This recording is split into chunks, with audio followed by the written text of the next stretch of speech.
Alright, what's up everyone? Welcome to my strategy guide for the map Numa. Like most other maps, I'm going to recommend that you set your graphics settings to restricted. This setting will make reset longer and it'll stop the ray gun from making crawlers when they get to low health. Another thing you want to do is go in your settings and enable bullet holes. Usually this setting is personal preference, but for this map it's going to be easier to set up if you have this enabled. So one door you really want to keep closed is the gate going into the fishing hut. By keeping this closed, you are going to miss out on a perk, but if you have bullet holes on, you can figure out what perk is behind the door by shooting at this discolored plank up at the top. Ideally you want double tap in this hut because that perk is the least useful for this strategy and you won't miss out on anything important if you leave this door shut. You'll know the perk is either jug or speed cola because the circle shape at the top of the machine will block you from shooting a hole in the plank. You'll know the perk is quick revive if there's a spark on the right side of the machine. Ideally you want to restart your game until you spawn in, you shoot,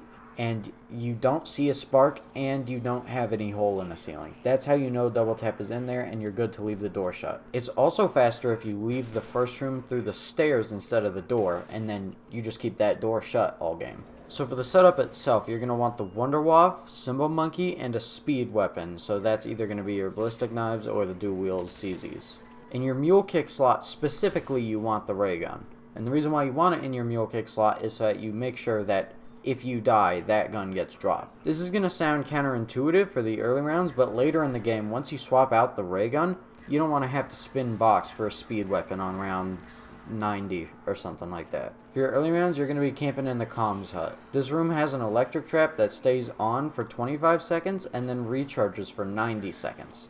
So it's not going to be on very often, but it will be faster when you use it every once in a while. So when the trap is on, you're just going to want to use your ray gun on the zombies, and you can occasionally shoot your waff if there's a chain outside of your window, but that's going to be less likely. And then once your trap is off, you're mostly just going to be letting zombies in through the outside wall, and then shooting a waff chain to hit them, as well as the zombies in your room. And then of course you can switch to your ray gun and kill the 2 or 3 zombies that might just be there later than the rest of the horde. You can keep this up till the mid-30s, and then you're going to play a little bit different but mostly similar. Once the trap is on, you still really only want to use your ray gun, but this time you want to try to hit multiple zombies at once if you're getting low on ammo. And then once the trap is off, you want to make these sort of clockwise circles in that smaller room. Occasionally shooting waff whenever you see like 8 zombies that the chain will hit, and then also every time you make your way around the back window, you want to make sure you put a board on that and just constantly keep it boarded.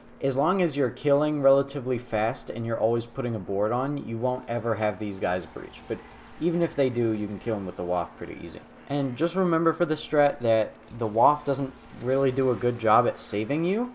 If you ever get cornered and you shoot the waff, you'll probably just die. So make sure you shoot preventatively instead of shooting as you get cornered. So since the waff doesn't drop any power-ups, you're gonna have to use your ray gun to get stuff like max ammos and insta-kills. It's gonna be too difficult to try to stay in this room just shooting your ray gun, so you're gonna want to get a full horde first. Once the zombies are spawned in and almost hitting you, you want to throw a monkey in the corner of the front of the room on the trap switch side. Once most of the zombies are close to the monkey, you want to place down a bouncing Betty, sort of in the middle on the edge, that'll hit all of them, and then start shooting your ray gun and just avoid getting cornered. This is a pretty simple way to kill a full horde, and it works really good. The problem is, if you run out of monkeys, obviously you can't do this. So if that does happen, you actually want to spawn all the zombies by standing in the comms room. Just make sure they're all spawning in that area, and then once they're all kind of in, then you want to run outside of the hut and then make your horde up out by the bridge area. And one thing that'll help you force drops for longer is in between rounds, stack whatever bouncing betties you have across the wall of this room.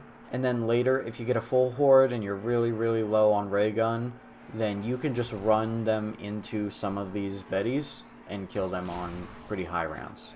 For the high round strategy, you want to swap out your ray gun and get the Thompson.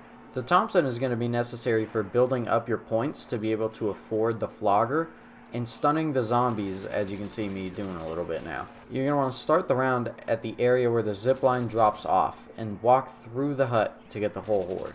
You're going to bring the whole horde through the Flogger and then shoot the Thompson at them for points. And once that whole horde is dead, you're able to run back up to the zipline going upstairs.